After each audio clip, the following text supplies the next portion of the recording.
अब चुगली करना पड़ सकता है महंगा। जी हाँ, अगर किसी ने किसी के खिलाफ चुगली की तो उसे 5,000 रुपए जुर्माना देना होगा।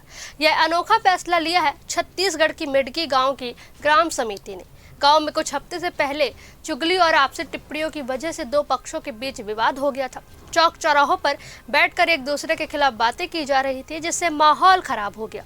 इसके बाद ग्रामीणों ने बैठक बुलाई। चर्चा में यह बात सामने आई कि गांव में फैल रही चुगली ही झगड़ों की वजह है। ग्राम सभा ने तय किया कि अब अगर कोई व्यक्ति सार्वजनिक जगह, धार्मिक स्थान या सामाजिक कार्यक्रम में किसी भी तरह की या किसी के खिलाफ चुगली करता है या किसी की भावनाओं को ठोस पहुंचाने वाली बात कहता है तो उस पर 5,000 रुपए का जुर्माना लग जाएगा। वहीं गांव में पहले से ही शराब बेचने या सार्वजनिक जगह पर शराब पीने पर 10,000 रुपए का जुर्माना तय है।